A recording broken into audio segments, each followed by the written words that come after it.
Salut à tous, c'est Cooljet, je vais vous faire une présentation de ma config que j'ai acheté il y a 3 semaines en pièces montées, puis que j'ai monté moi-même. Donc elle est déjà montée, les boîtes sont vides, mais je vous fais une présentation quand même. Alors comme boîtier, j'ai opté pour Cooler Master le Half X, c'est une grande tour. Donc elle a deux prises USB 3.0 à l'avant, un SATA, un Firewire, deux USB 2.0, après casque, etc. on connaît. Alors ici on a un plexiglas, fenêtre pour voir l'intérieur, attention les traces de doigts. Alors, au niveau de la ventilation, on en a un sur la porte, un assez gros. On en a un deuxième à l'avant avec une LED rouge. On n'a pas de Rhéobus malheureusement, c'est dommage. Obligé d'en acheter un si on veut contrôler le ventilateur, c'est vraiment dommage. Alors les boutons à l'avant, sur le panel, on a un bouton on-off, un bouton reset et un bouton pour allumer la diode.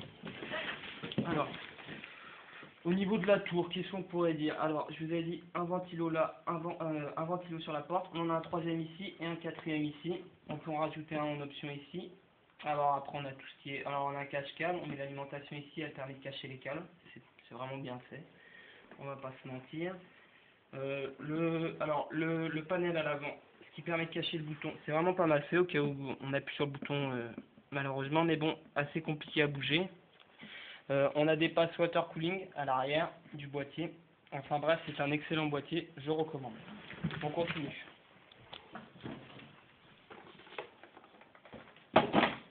Alors, l'alimentation, une Cooler Master Silent Pro M 700 watts, modulaire, une alimentation rapport qualité-prix très convenable.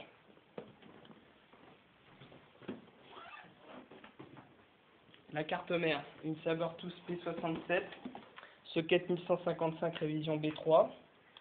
Alors c'est pour Intel. Alors ces caractéristiques qui m'ont vraiment plu sont son armure thermique, ça la différencie d'une autre carte mère.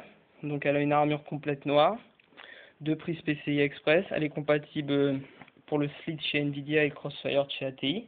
Donc c'est vraiment pas mal.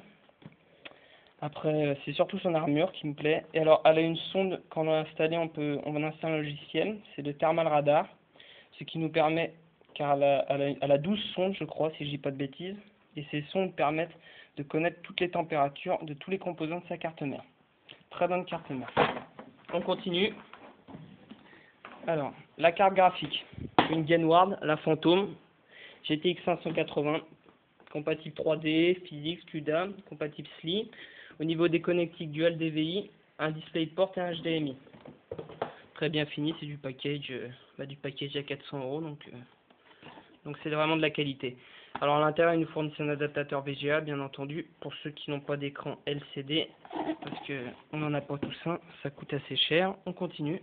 Alors, le processeur, un i5 2500K, le K, ce qui veut dire overclockable, processeur très bon. Malheureusement, le petit bémol, c'est que par rapport au i7, il n'a pas l'hyperthreading.